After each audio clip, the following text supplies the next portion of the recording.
everyone, welcome back to True Crime Café.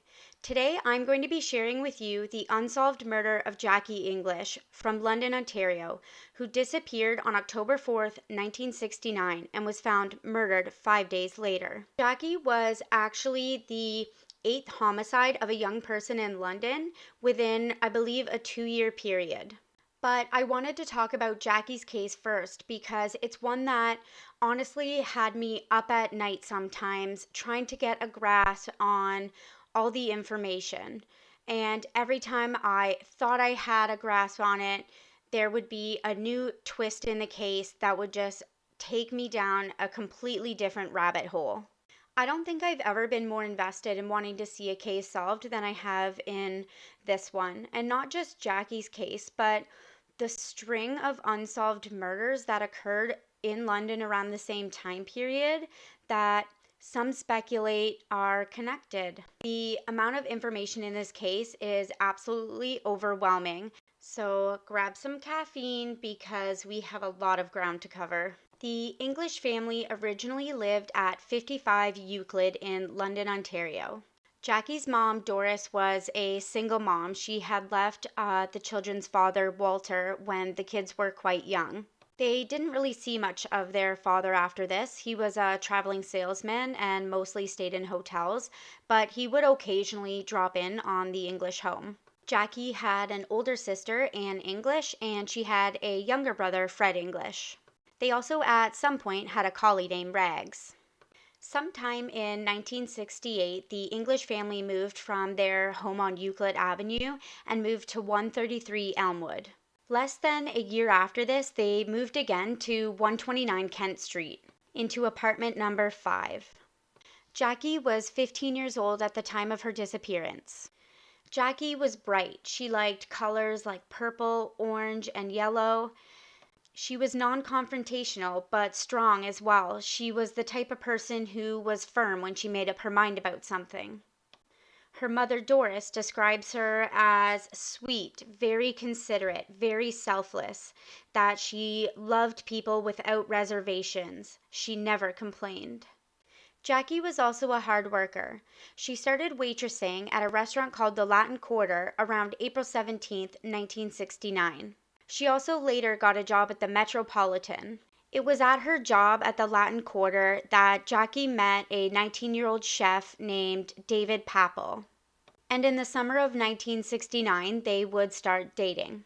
In September of 1969, Jackie was working both at the Latin Quarter and at the Metropolitan. Jackie's mother was working for Northern Electric Company, which was only a few blocks away from the Metropolitan.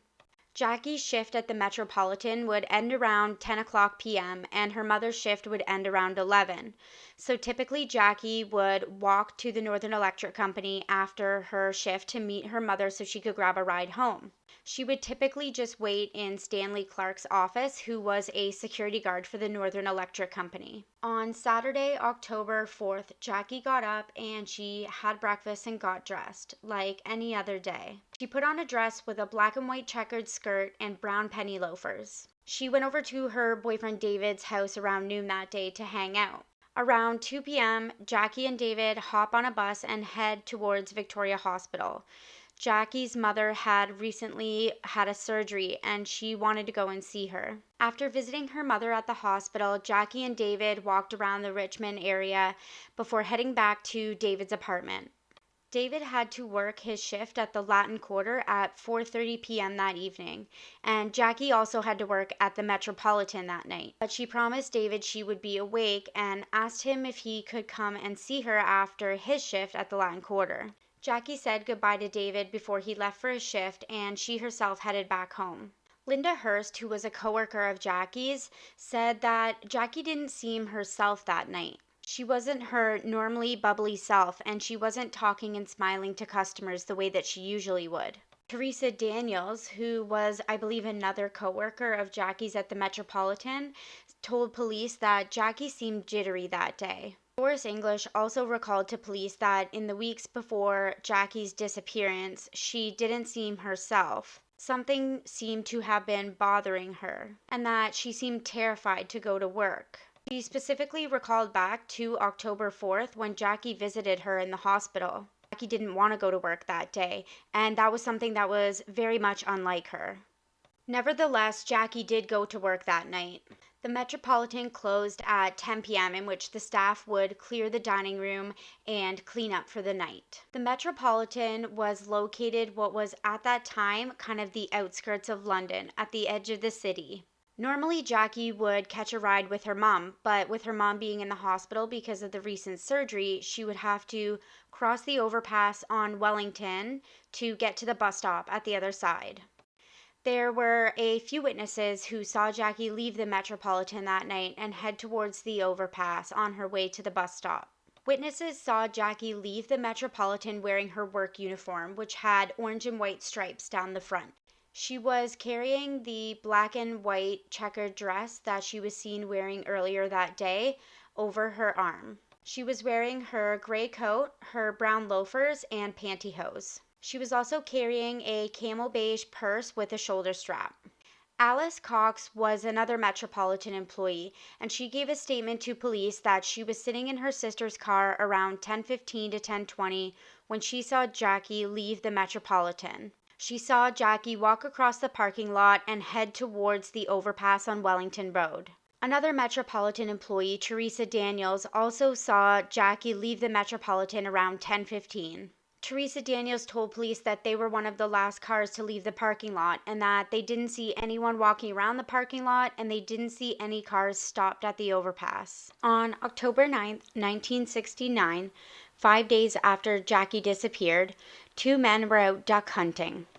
They were on the 10th concession of South Norwich Township, which is 70 kilometers away near Tillsonburg. They stopped on a bridge just above Big Otter Creek, and that's when they came across a body. The two men ran to the closest house, where they called the OPP. OPP Detective Dennis Alsop and his partner, Detective Jim Topham, took the lead on the case.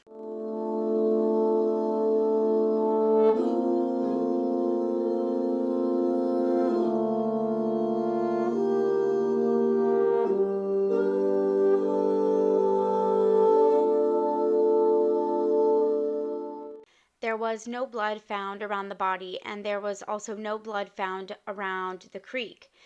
They also found no blood in the forested area nearby, so this indicated that she was killed somewhere else and brought there. There were no signs of her clothes anywhere nearby. They also found no weapon at the scene. The only things remaining were a ring on her finger, and her earrings were floating nearby in the river. The body was transported to a hospital in Tillsonburg. Agnes Murray, a friend of the English family, was the one to identify Jackie's body. On October 10, 1969, Jackie's remains are examined by a pathologist in Tillsonburg. Her cause of death is determined to be blunt force trauma with a blow to the top of the head and a blow to the back of the head. There are no ligature marks on the body, and there's no sign of starvation or dehydration, indicating that Jackie wasn't held captive. It's known that Jackie's body was carried down to the creek and not thrown off the ledge of the bridge because of the lack of post-mortem bruising on the body. There were male bodily fluids inside the body, which were found to be blood type O. This is really important because David Papple admitted to police that on the day of Jackie's disappearance, when they had been hanging out in David Papple's apartment, they had unprotected sex. David Papple was also blood type O, so it was assumed that this DNA was his and not that of Jackie's murderer. Because of this, Tillsonburg pathologists believed that there was no obvious signs of sexual assault. On October 13th, some of Jackie's clothes were found along Culloden Road. Sprawled along the roadside were Jackie's uniform with the orange and white stripes. Her bra and pantyhose were also found. The skirt part of her black and white checkered dress was also found here. Additional male bodily fluids were found on her underwear, and these did not match the sample that came from the body. Jackie's funeral was held on October 14th, 1969. She was laid to rest in a white casket at Mount Pleasant Cemetery in West London. On October 26th of 1969, Joseph Varnaghy was walking through the Wortley Village neighborhood of London. He was heading towards his home on 17 Elmwood Avenue. Along his walk, he spots some pencil crayons along the ground. He picks them up thinking he'll take them home for his kids. As he's turning the pencil crayons over in his hand, he notices the name Jackie English written on one. He then rushes home immediately and contacts police. Police come and they comb the area and they find other items belonging to Jackie. These were all the items that were thought to be carried in Jackie's purse: a red and blue pencil crayon, a bottle of Taboo perfume, and a cosmetics case.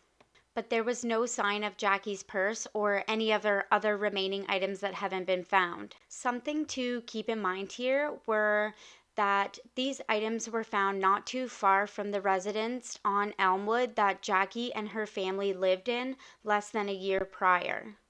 Jackie's case has taken so many twists and turns in the 50 plus years since the disappearance and murder took place. So we're going to just walk through the information and maybe you can tell me what you can make of it. So let's talk suspects. After Jackie's disappearance and murder, Stanley Clark told police that he would sometimes see Jackie get dropped off at the Northern Electric Company. He described the car that was dropping off Jackie as being a 1964 or 1965 four-door Chevrolet. He recalled specifically one time on September 14th of 1969 when the man who had dropped off Jackie actually got out of the car and walked her to the door. This was really the only time that he got a close look at the man that was dropping off Jackie. He described the man as being approximately 20 years old, 6 feet 8 inches tall, and 150 pounds with sandy-colored hair. Keep in mind this was in the dark and from quite a distance away. Stanley Clark also observed that there was another man in the passenger seat of the maroon-colored car. The security guard from the Northern Electric Company was not the only person to bring up a maroon-colored vehicle to police. Linda Green was another employee of the Metropolitan. She told police that on October 3rd, the day before Jackie's disappearance, she had left the Metropolitan at 10 p.m. and she saw a maroon-colored car parked parallel to the curb in the parking lot. The car wasn't running and had no lights on. Linda did recognize the driver of the car as a man she saw wandering around her department in the Metropolitan the day before. She had also seen the maroon-colored car parked in the parking lot that same night.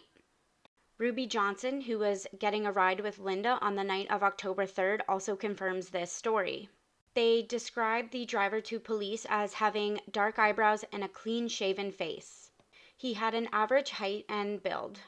One interesting thing that they noticed about this unidentified man was that when he smoked, he held the cigarette with the lit end facing towards his palm. Although they stated to police that they didn't see this car on the night of Jackie's disappearance, it is interesting that a maroon-colored vehicle keeps getting brought up by witnesses. Does this have anything to do with Jackie's disappearance and murder?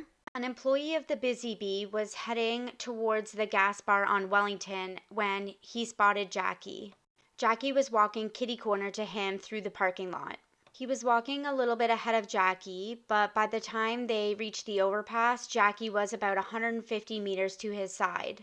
He witnessed a car approaching Jackie just as she started heading onto the overpass. He witnessed the car drive up alongside Jackie and the right rear door opened. The witness said that he didn't hear any exchange of words between Jackie and the person in the vehicle.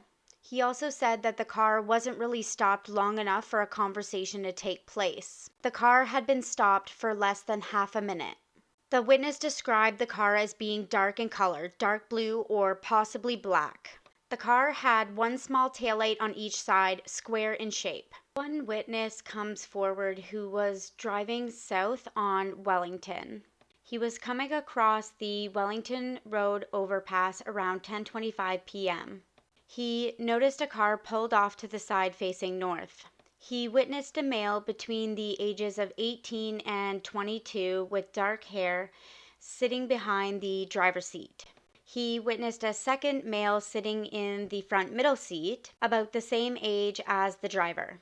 He noticed a third male standing outside the open right front door. He noticed the man talking to a young girl who was standing towards the back of the vehicle.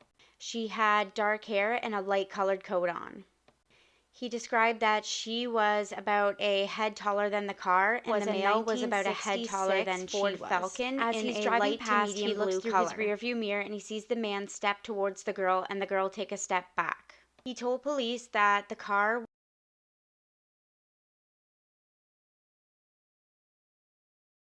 On October 15, 1969, an anonymous witness contacted London police. They told police that they had been driving across the Wellington overpass at approximately 10:25 p.m. on the night of October 4th. The witness saw a light blue Ford make a U-turn in front of them and start heading south down Wellington Road. He described a male driver and there was a female inside of the vehicle. Now, we have a few different statements from witnesses with conflicting information, but this does bring into question a blue Ford vehicle, possibly a Ford Falcon, that was in the area around that time. Another interesting thing that comes up in the initial days of Jackie's disappearance is on October 8th when Doris finds Jackie's diary. Now, it's not uncommon for a 15-year-old girl to have a diary, but what is interesting is that some of the passages are actually written in code. There is also this photo found in Jackie's diary, which is of an unknown man. On the back is written the name Ricardo Fropo. Someone has to know who this is. Although no one knows if this photo has anything to do with Jackie's disappearance and murder, it is another interesting mystery in this case. Other information comes out through interviews in the initial investigation. Several witnesses reported to Detective Alsop that they had seen Jackie in the few days before her disappearance carrying around a plastic bag with a swimsuit. And Jackie had given conflicting information to these witnesses about where she was swimming. There was some speculation that Jackie might have been having her photo taken in a bathing suit to make a bit of extra money. There was supposedly some unexplained extra funds in Jackie's bank account. Witnesses reported that Jackie had been asked before by a man in the community named Larry to take this kind of photo. There was another man in the community known to do this type of photography that had a connection to Jackie. His name was Stanley Morris, and he lived in the same Elmwood residence that the English family had just the year prior. However, he told police that he never took Jackie's picture. For me, I think that the Elmwood residence is a significant location in this case because it keeps coming up despite that the English family had moved from the Elmwood residence to the Kent Street residence in September of 1969. I find it strange that some of the other Elmwood residents didn't even know that the English family moved, because they would see Jackie there frequently after September of 1969. One witness from the Elmwood residence actually told police that they had seen Jackie in the weeks after the English family moved hanging a swimsuit on the laundry line. Another witness, Paul, was a handyman for the owners of the Latin Quarter, and he was quite close to Jackie, and he would sometimes give her rides back to the Elmwood residence after the English family had moved to Kent Street. Paul told police that the last time he actually drove Jackie there was a week before her disappearance. She explained to Paul that she had a boyfriend there, even though she was dating David Papel at the time. Jackie did have a couple of girlfriends that lived at the Elmwood residence. However, Fred English recalls a time when Jackie asked him if she wanted to come up and see some friends of hers.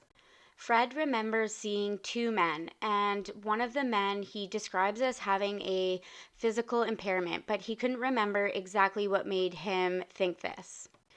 I think that is actually a really important detail to remember. Now, a woman named Marilyn Hurd comes into the case, and this is where things really take a turn. Marilyn, Marilyn, Marilyn. I really don't know what to make of this woman, and I really don't know what to make of what happens next in this investigation. So, a little background on Marilyn. Her mother supposedly had taken her own life, and her father was a severe alcoholic. There was a lot of dysfunction in the household. Her older brother Jim Hurd was not unfamiliar to London police. On June 28th of 1966, he was arrested for attacking a 5-year-old boy with an 8-inch knife. He had also stabbed the boy's 4-year-old friend in the shoulder. Jim Hurd was 18 years old at the time. He was released in 1969, where he continued to reside in London. As far as Marilyn goes, she met Jackie in September of 1969 when she got a job at the Metropolitan. However, Marilyn would claim that she actually met Jackie in the early summer of 1969, but there is no information to corroborate this. On November 21st of 1969, an incident happens with Marilyn that begins this entanglement into the case of Jackie English. At around 10:30 p.m. on November 21st, 1969, the security guard of the Simpsons department store was making his rounds. When he made his way around to the back loading dock, this is where he found a young woman passed out on the ground. She was unconscious but still breathing. He picked up the girl and rushed her back to his security office, where he contacted police. This girl was identified as Marilyn Hurd. She had taken pain medication and sleeping pills in an attempt to take her own life. Doctors at the hospital found a photo of Jackie in Marilyn's pocket. On the back of the photo was written, "Let her killer remain a secret, to be buried with me." It's important to note that Marilyn was not working on the night of Jackie's disappearance.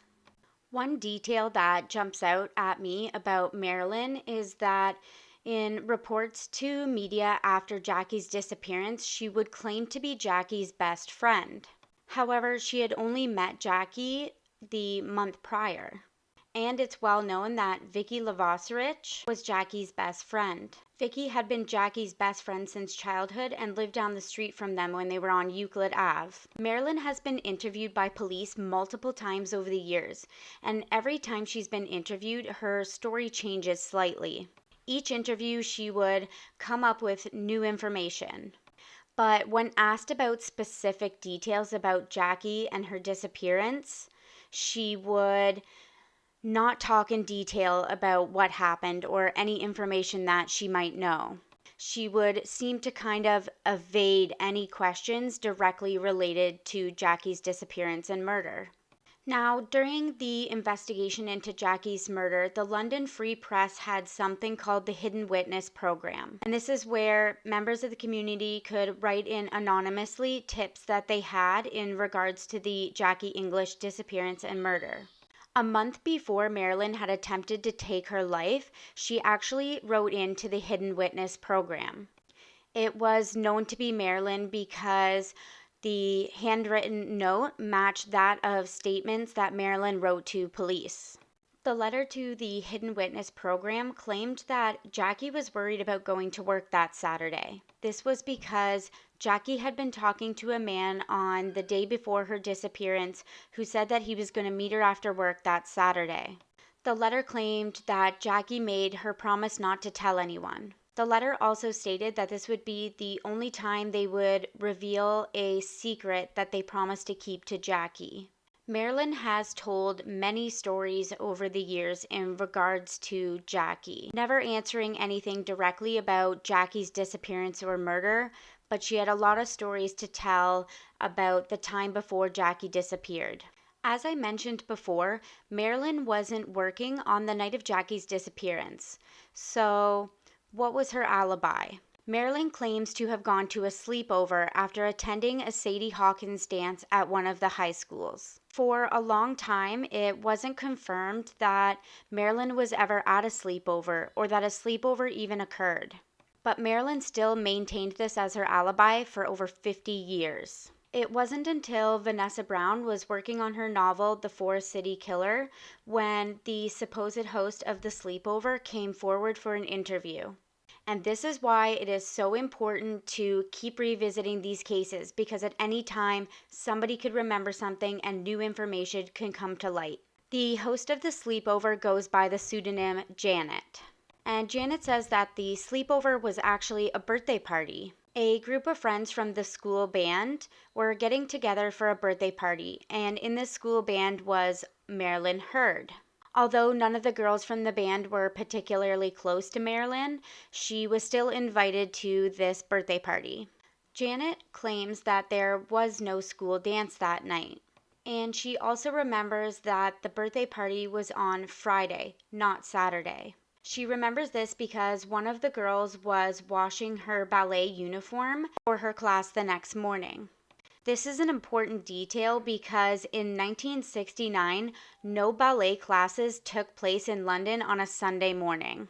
So Janet is sure that the sleepover happened on the Friday before Jackie's disappearance. Janet also claims that Marilyn showed up to the sleepover late because she had to work that night until 10 p.m., which means the sleepover would have had to take place on the Friday, October 3rd, not Saturday, October 4th, the day that Jackie disappeared. Detective Alsop documented in his personal notes that Marilyn was always difficult, reluctant, and at sometimes even hostile when it came to answering questions about Jackie's disappearance and murder. If you think the Marilyn Hurd incident is suspicious, let me get into the attack on Betty Harrison and the events thereafter. On October 7, 1969, Betty sees Jackie's picture in the newspaper, and her husband points out that that was the waitress who had served them at the Metropolitan on October 3rd. They supposedly remember seeing Jackie talking to two men in the restaurant that night. They went to the London police to give this information and details about the two men that they had saw Jackie speaking with on October 3rd. The police were able to get enough information from Betty and her husband to develop a composite sketch of one of the men they saw Jackie speaking with. It wasn't until 1970 that the Harrisons told police about dialogue that occurred between Jackie and the two men. They told police that one man said to the other, "Did you tell her yet?" The other then turned to Jackie and said, "Are you going?" "Well, make it tomorrow then." Betty then claimed that one of the men put a penny on the counter and said, "This is all you're worth." Keep in mind, they never told police about any of this dialogue until November of 1970. At this time, Betty claimed that Jackie was so upset by the conversation that she dropped a glass. But no one else in the restaurant and none of Jackie's coworkers remember Jackie dropping a glass that day. On October 19, 1969, the composite sketch was released to the London Free Press. And this is what began a series of odd events.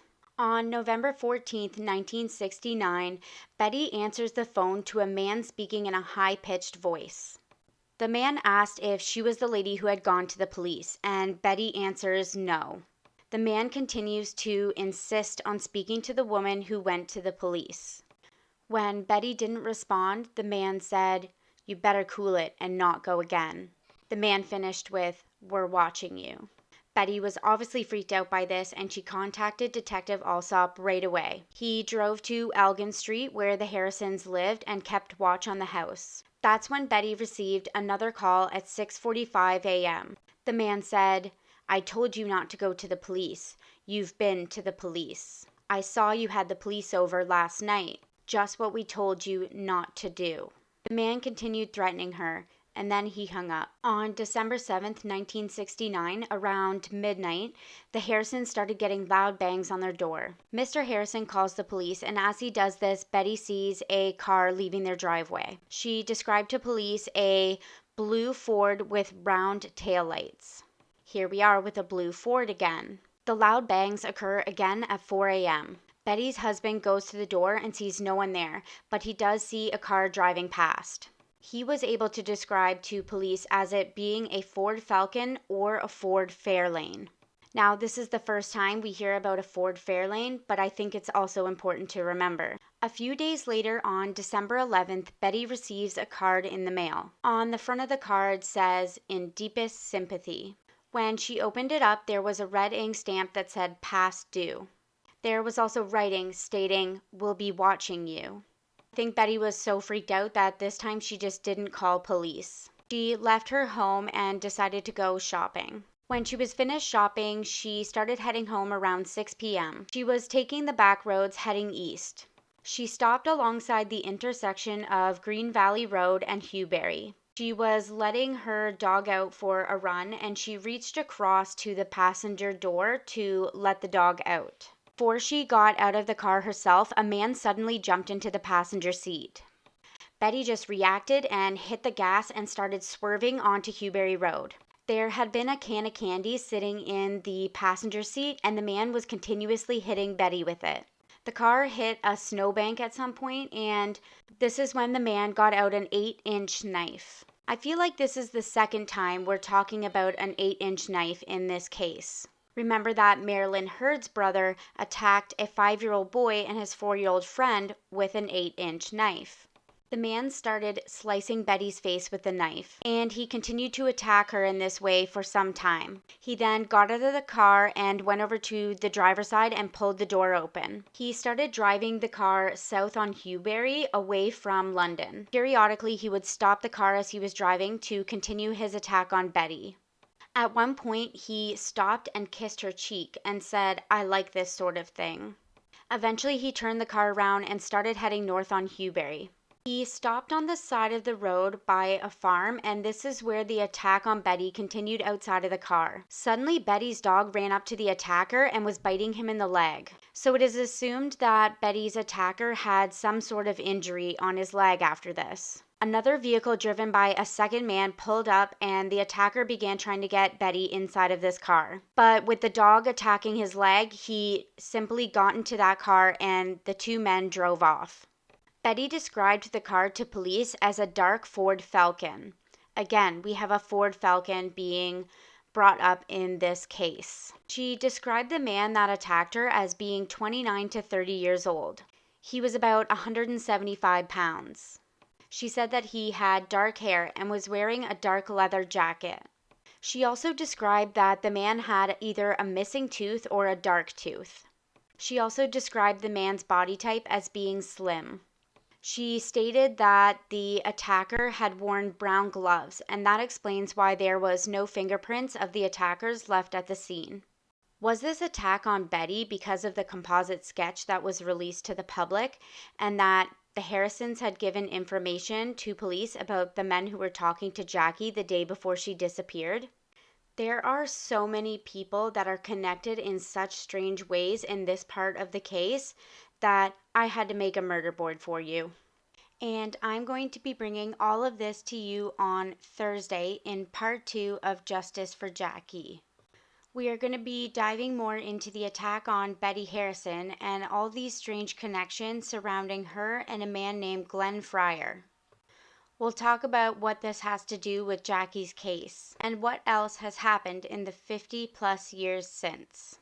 Thank you for tuning in to today's episode of True Crime Café and part 1 of Justice for Jackie. Make sure you check out part 2 on Thursday.